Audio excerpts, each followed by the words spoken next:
इस वीडियो में हम बताएंगे 10th क्लास का हिंदी सब्जेक्ट का चैप्टर 9 हमारी नींद।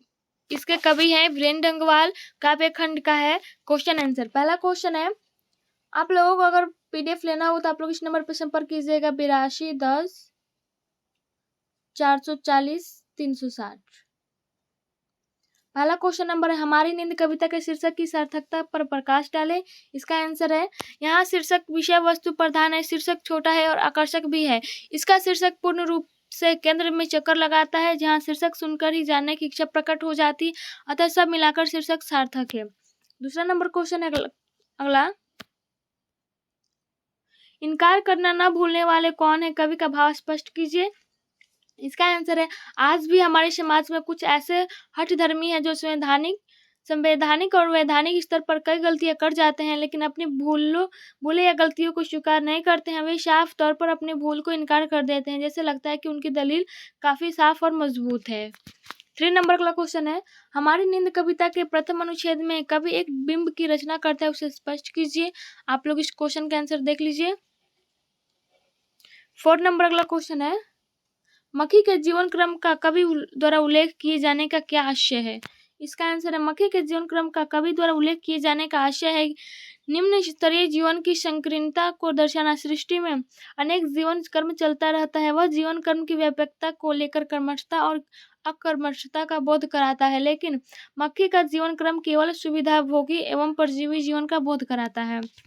5 नंबर अगला क्वेश्चन है, कवि गरीब बस्तियों का क्यों उल्लेख करता है। कवि गरीब बस्तियों के उल्लेख के माध्यम से कहना चाहता है कि जहाँ के लोग 2 जून रोटी के लिए काफी मशक्कत करने के बाद भी तरसते हैं, वहाँ पूजा पाठ, देवी जागरण और जैसा महोत्सव कुछ स्वार्थी लोग अपना उल्लू सीधा करने के लिए गरीब लोगों का उपयोग करते हैं। 6 नंबर क्वेश्चन है, हमारी नींद शीर्षक कविता में कवि ने किन अत्याचारियों का जिक्र किया है और क्यों। इसका आंसर है, कवि यहाँ उन अत्याचारियों का जिक्र करता है जो हमारी सुविधा भोगी अब आराम पसंद जीवन से लाभ उठाते हैं, हमारी बेपरवाहियों के बाहर विपरीत परिस्थितियों से लगातार लड़ते हुए बढ़ते जाने वाले जीवित नहीं रह पाते हैं और इस अवस्था में अत्याचार करने के आंतरिक सभी साधन जुटा लेते हैं। अगला क्वेश्चन है 7 नंबर, कविता में एक शब्द भी ऐसा नहीं है जिसका अर्थ जानने की कोशिश करने पड़े, यह कविता की भाषा की शक्ति है या सीमा, स्पष्ट कीजिए। इसका आंसर है, क्या आलोक में यह स्पष्ट जाहिर होता है कि यह भाषा की शक्ति है, क्योंकि भाषा को किसी सीमा से बांध कर रखना भाषा के विकास पर पहरा देना है। भाषा के उन्मुक्त रहने से ही भाषा की व्यापकता संभव हो सकती है, अतः यह कविता भाषा की सीमा नहीं होकर उसकी शक्ति है। 1 नंबर अगला क्वेश्चन है, वीरेंद्र डंगवाल रचित हमारी नींद शीर्षक कविता का सारांश अपने शब्दों में प्रस्तुत करें।